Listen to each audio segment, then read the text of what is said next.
Assalamualaikum warahmatullahi wabarakatuh. Kami dari Universitas Muhammadiyah Profesor Dr. Hamka, Fakultas Ekonomi dan Bisnis, Prodi S1 Akuntansi dari kelas 6A Akuntansi Manajemen. Pada kesempatan kali ini, kami akan membahas tentang full costing dan variable costing. Next. Untuk anggota kelompok 6 yaitu ada Alivia Febrianti, Hikmaya Fitri, Iis Karlina, dan Uswatun Hasanah.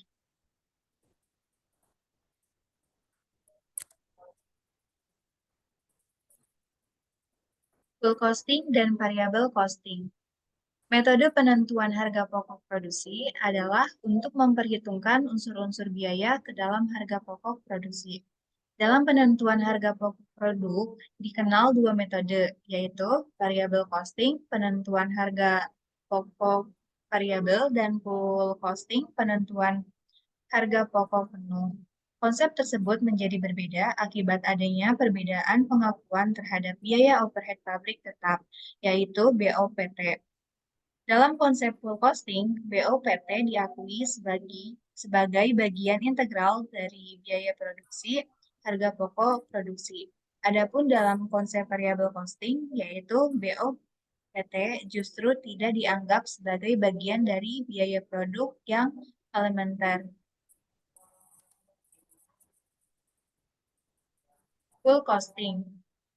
Definisi full costing adalah metode penentuan harga produksi yang mana seluruh biaya produksi baik yang bersifat tetap maupun bersifat variabel dibebankan sebagai harga pokok produk.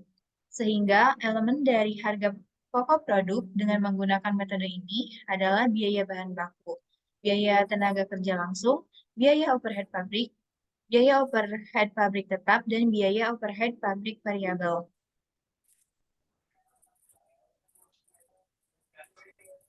Karakteristik yang khas dari metode full costing antara lain dapat dirincikan sebagai berikut. Yang pertama, perhitungan biaya produksi dilakukan dengan memasukkan biaya tetap dan biaya variabel. Yang kedua, menganut konsep biaya produk untuk perhitungan biaya produksi variabel dan menganut konsep biaya periodik untuk perhitungan biaya produksi non-variabel. Yang ketiga, laporan biaya ditujukan untuk memenuhi kepentingan pihak eksternal. Yang keempat, laporan laba rugi disajikan dalam format tradisional. Dan yang kelima, analisis biaya dilakukan oleh pihak internal untuk perhitungan biaya persediaan, penentuan laba, dan pelaporan keuangan untuk pihak eksternal.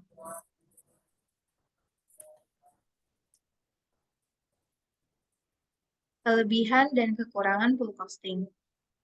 Full costing memiliki kelebihan yaitu mampu menampilkan jumlah biaya overhead secara komprehensif karena memiliki dua jenis biaya di dalamnya, yaitu biaya overhead tetap dan variabel. Dan yang kedua, metode ini bisa melakukan penundaan dalam beban biaya overhead saat produk laku dijual di pasaran. Dan full costing memiliki kekurangan, yaitu harga jual menjadi lebih tinggi daripada penggunaan metode variable costing. Karena metode full costing mengklaim bahwa konsumen akan mau membayar berapapun agar bisa membeli barang yang memang diinginkannya. Metode ini hanya sesuai digunakan yang bergerak dalam bidang produksi bahan pokok masyarakat pada umumnya. Selanjutnya akan dilanjutkan oleh rekan saya. Variable costing. Variable costing adalah metode penentuan harga pokok produk yang hanya memperhitungkan biaya variabel yang mencakup biaya bahan baku, biaya tenaga kerja, dan biaya overhead pabrik variabel. Sedangkan untuk biaya produksi yang bersifat tetap diperlakukan bukan sebagai harga pokok produk, melainkan sebagai unsur biaya periodik. Tujuan variable costing. Yang pertama, berorientasi pengendalian dan pengambilan keputusan dalam jangka pendek, yaitu membantu manajemen mengetahui batas kontribusi atau contribution margin untuk perencanaan laba melalui analisis hubungan biaya volume laba. Kemudian memudahkan manajemen dalam mengendalikan kondisi-kondisi operasional yang sedang berjalan serta menetapkan penilaian dan pertanggungjawaban kepada departemen atau divisi tertentu di dalam perusahaan. Yang kedua, berorientasi pemakai laporan biaya. Yang A dari pihak internal yaitu perencanaan laba, penentuan harga jual, pengambilan keputusan, dan pengendalian biaya. Yang kedua ada pihak eksternal yaitu penentuan harga pokok persediaan dan penentuan laba. Manfaat variabel costing. Yang pertama ada perencanaan laba, yaitu bagi manajemen, penentuan harga pokok variabel dapat bermanfaat untuk perencanaan laba dalam jangka pendek. Dengan dipisahkannya semua elemen biaya produksi ke dalam biaya variabel dan biaya tetap serta perhitungan batas kontribusi, manajemen akan dapat menyusun perencanaan laba melalui persamaan break-even atau hubungan biaya volume laba. Yang kedua, penentuan harga jual produk. Penentuan harga pokok produk variabel bermanfaat bagi manajemen dalam rangka penentuan harga jual dalam jangka pendek dengan menggunakan hubungan biaya volume laba. Yang ketiga, pengambilan keputusan. Penentuan harga pokok variabel dapat bermanfaat bagi manajemen dalam menyajikan data relevan untuk pengambilan keputusan dalam jangka pendek. Beberapa jenis pengambilan keputusan yang menggunakan konsep penentuan harga pokok variabel. Yang keempat, pengendalian biaya. Konsep variabel costing dapat dipakai sebagai alat manajemen untuk pengendalian biaya. Hal ini disebabkan karena umumnya harga pokok variabel disusun atas dasar biaya yang ditentukan di muka, misalnya dalam bentuk anggaran atau standar. Selanjutnya, kelebihan dan kekurangan variabel costing. Kelebihannya yaitu yang pertama bisa digunakan untuk mengendalikan biaya karena variabel costing akan membagi biaya tetap menjadi dua bagian, yakni discretionary fixed cost dan committed fixed cost. Yang kedua, bisa digunakan sebagai bahan rujukan dalam mengambil keputusan untuk melakukan order pesanan yang sifatnya memang khusus, terutama yang tidak memerlukan banyak pesanan, seperti yang terdapat dalam metode full costing. Kekurangannya yang pertama yaitu kesulitan penggolongan biaya variabel dan biaya tetap secara tepat. Kedua, penentuan harga pokok variabel hanya memasukkan elemen biaya produksi variabel ke dalam harga pokok produk meskipun kenyataannya untuk memproduksi produk diperlukan mesin-mesin dan fasilitas pabrik lainnya yang menimbulkan elemen biaya tetap. Yang ketiga, bentuk laporan variabel costing tidak diterima untuk pihak eksternal.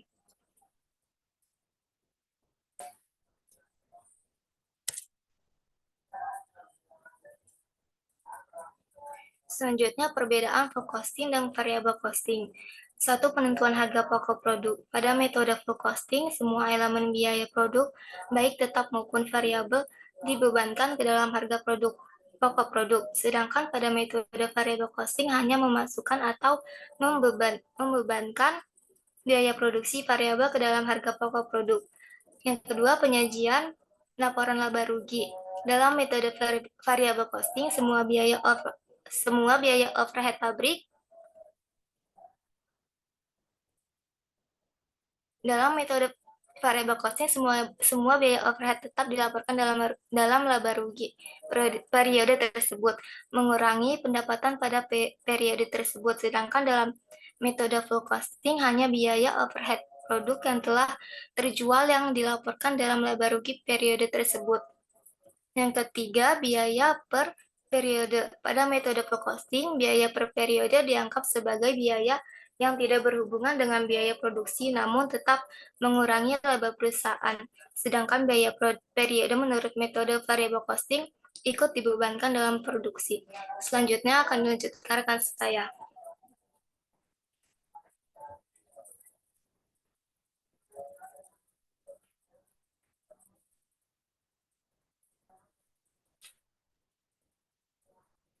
Baik, selanjutnya akan dijelaskan oleh saya. Next.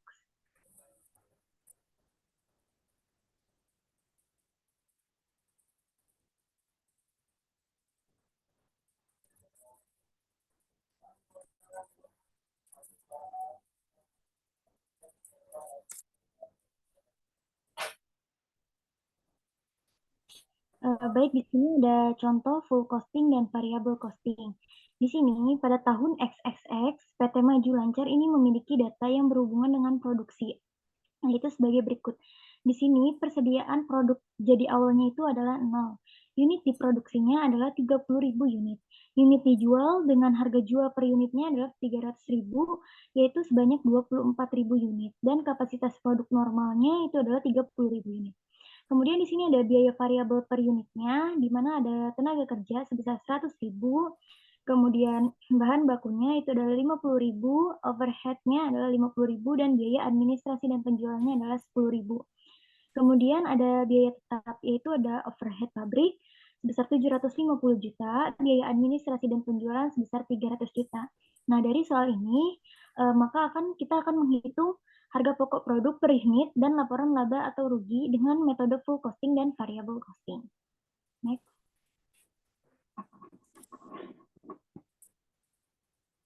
Nah, di sini pertama diselesaikan dengan cara metode full costing.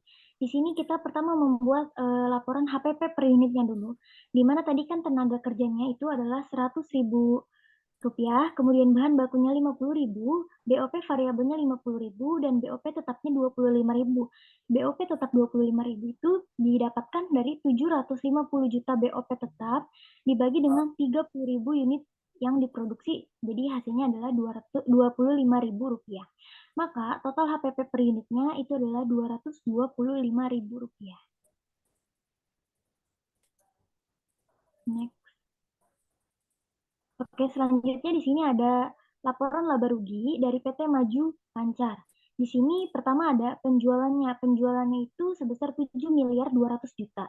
Penjualannya itu didapatkan dari 24.000 unit yang terjual dikali dengan harga per unitnya itu adalah 300.000 rupiah. Maka hasilnya adalah 7.200.000 juta rupiah. Kemudian harga pokoknya. Harga pokoknya itu 5.400.000 juta rupiah. Didapatkan dari 24.000 unit yang terjual dikalikan dengan HPP per unitnya yaitu 225.000 rupiah. Maka hasilnya 5.400.000 juta rupiah. Sehingga laba kotor yang didapatkannya adalah 1.800.000 juta rupiah. Selanjutnya di sini ada biaya administrasi dan penjualan yaitu sebesar 540 juta. Itu didapatkan dari biaya administrasi dan penjualan bagian variabel sebesar 240 juta ditambahkan dengan biaya administrasi dan penjualan bagian tetap yaitu sebesar 300 juta. Maka hasilnya adalah 540 juta rupiah. Sehingga laba bersihnya ini bisa kita hitung laba bersihnya sebesar 1.260 juta rupiah. Baik, selanjutnya dijelaskan oleh rekan saya. Baik, saya akan menjelaskan penyelesaian untuk soal tadi dengan metode variable costing. Yang pertama, kita akan mencari HPP per unit tahun XXX untuk PT Maju Lancar. Tenaga kerja senilai 100.000, bahan baku 50.000, BOP variabel 50.000. Kita jumlahkan semua dan total HPP per unit adalah 200.000.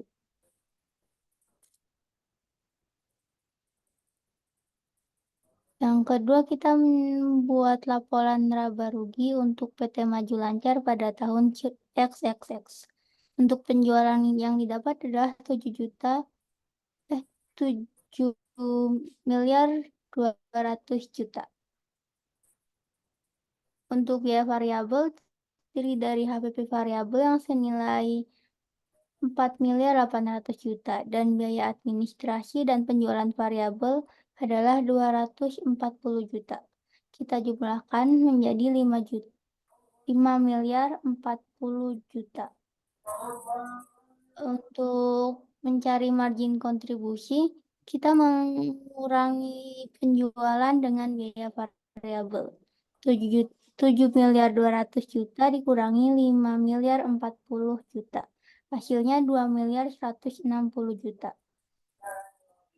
Untuk mencari biaya tetap, kita melihat BOP tetap, yaitu senilai 750 juta dan biaya administrasi dan penjualan tetap senilai 300 juta.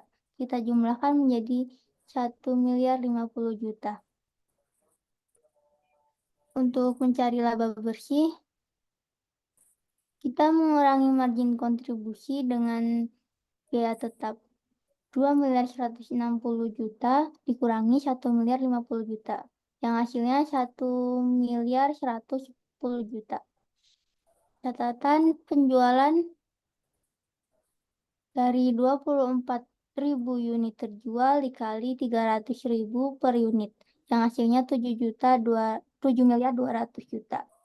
Untuk HPP variabel dari 24.000 unit yang terjual dikali HPP senilai 200.000 per unit, yang hasilnya 4.800.000.000. Untuk biaya admin dan penjualan variabel diambil dari 24.000 unit terjual dikali 10.000, yang hasilnya 240 juta.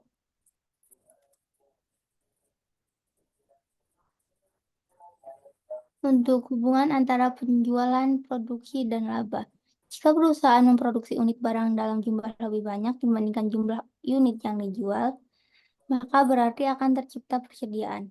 Dengan demikian, laba yang dihitung dengan metode full costing akan lebih besar dibandingkan laba yang dihitung dengan metode variable costing, dengan selisih sebesar biaya overhead tetap yang melekat pada persediaan akhir. Jika penjualan pada periode tertentu lebih besar dari produksi, ini berarti terdapat persediaan awal yang merupakan sisa produk yang tidak terjual atau persediaan akhir dari tahun sebelumnya. Maka laba yang dihitung dengan metode harga pokok variabel akan lebih besar dibandingkan dengan laba yang dihasilkan dari metode harga pokok penuh.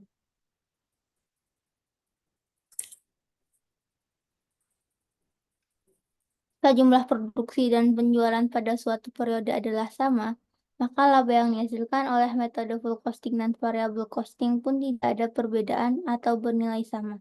Hal ini dikarenakan unit yang diproduksi seluruhnya laku terjual. Bila produksi lebih besar dari penjualan, maka laba dengan metode harga pokok penuh lebih besar dari harga pokok variabel.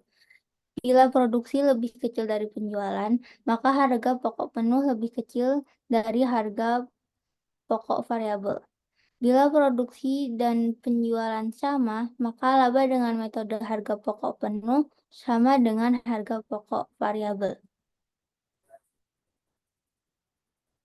Sekian presentasi dari kelompok 6.